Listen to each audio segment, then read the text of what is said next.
How do?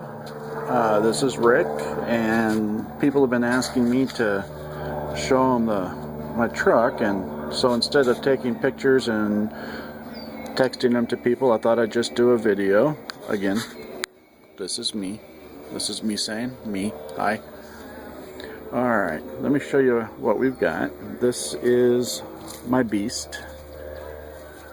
I call it the Managon, or Man Wagon, or a wagon for men. Some call it a BMW, a Big Mormaon Wagon. This is for my brother. This is the winch I was telling you about that I got installed. Okay. It's a Harbor Freight, 12,000 pound, 3-stage planetary gears, 5/16 or 3/8 rope, excuse me, 85 feet. I had to do this. I purchased from Harbor Freight, $39. Fits 95% of vehicles.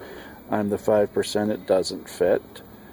My frame horns, which is down here, I don't know if you can see it, are too short. They only come out to about right here. So I had to take a piece of 3/8 thick, 3" by 3" angle iron. Hold these. Let me squat down here. Okay, and bolt it in two here, one at the top. These are grade 8 fasteners. Bring it out and extend it. Then this bolted on top of that, and then I decided to kind of finish it up. I went ahead and put this plate on the front of it. It's also 3x3 by 3/8 thick, or quarter-inch thick, not 3/8, quarter-inch. And I don't know how to weld. I'm trying to learn, and I actually managed to weld it fairly well. As you can see, you really can't see the joint here where this piece is welded to this, and then this is the bottom. So pretty much God help anybody I hit. Okay. Eventually I will extend the bumper out across and back in over here. Let me stand up before I fall down. Okay. Anybody's wondering what this is a $29 option that I purchased that gives me a wireless remote control for the winch, so I can be 50 feet away from it and still use it. I haven't had to use it yet off-road, but I know it drug my wife's Jeep without even really working at it. Didn't even slow it down. So, and that was with the Jeep in gear, and it drug it backwards. Did that when I was tightening up the wire rope. When you get it, you have to take all the rope off and then wind it under pressure. Okay. Tell you a little bit about the rig. It's a '89 GMC Suburban. We bought this one specifically because it's the last year that has a live axle up front. It doesn't have independent front suspension. Also has a 4-speed automatic, 700 R4. This one I took the 350 out of it. It's now got a 383 stroker with Edelbrock Performer heads, Performer intake, Performer cam, a hot distributor from Jegs, still running the stock fuel injection, long tube headers, dual exhaust, about 450 horsepower, and should be about 675 foot-pounds of torque. 6-inch lift, running 35-inch tires, 1250 17s. I didn't have to, but I took the axles out of 87 Suburban, 3/4 ton, and put them in here, so the half-ton axles just wouldn't be able to handle those big tires and that horsepower and torque. I just snapped axles. So these are much heavier duty. Changed out, put manual hubs in it. Okay. And the project I'm working on right now are these. Unfortunately, the truck's too high for Cindy to get in, my wife, and I have to carry around a step stool, so anytime I want to get her in, I have to put a step stool down, which I don't mind doing, but it's a little bit of a pain. The problem with steps on a 4x4 is it pretty much destroys the purposes of putting a lift kit on it, since they sit so low to the ground. So my choices were to put sidewinders on there, which are the ones that you open the door and they pop down, step up inside, close the door, and they pop back up. Well, that's a $1,200 option, and so that wasn't an option. So I decided to build my own. I've been planning on doing it for a long time and just hadn't gotten around to doing it. And these, I just remove 2 bolts. I'll show you the bolts here. Let me get up a little closer here. Okay. I just remove this bolt right here on both sides, and this whole unit just pulls right on out. So when I go four-wheeling or when I go off-road, I can just pop these off and toss them in the back of the truck. And since these actually sit above the bottom of my frame rail, I lose absolutely no ground clearance. And one of the things that have been holding me up was getting the steel to actually build these things. And we were cleaning up the backyard, and I had an old weight set, universal weight set, and I told Cindy that I was going to have to take it out and toss it in the trailer to go to the dump.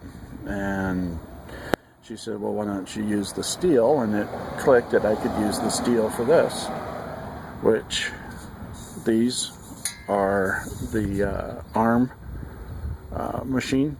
That's where the bends are from, so I didn't have to bend them. These tubes came from it, and this actually slides right inside. These tubes came from it. The only thing I had to buy was these bolts. These up here actually came from it, as did these. And what I've done is I welded a bar up here, I hope you can see that, to the top of this, and then I welded this back plate on and just bolted it through the frame.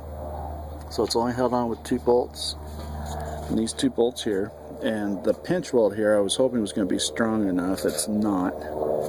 So I took a 1/8 inch piece of plate and welded it to the pinch weld and then bolted through that. So it gives me a lot of good strength.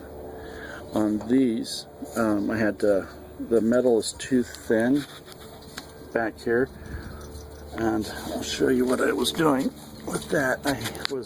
When I put them on there, it actually crushed the pipe, which wasn't going to work. So here's my shop. Excuse the mess, but I'm actually a woodworker who's doing metal work, so I've had to kind of shove everything off to the side, so everything's kind of a mess. But whoa, that was almost a big boom.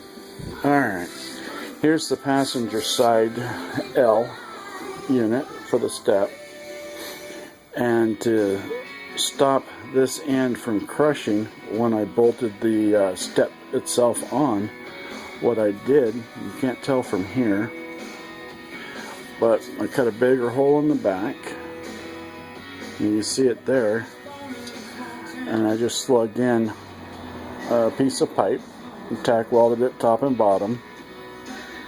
And now when I bolt through, the pipe takes the stress so it doesn't crush. And I'm in the process right now working out here.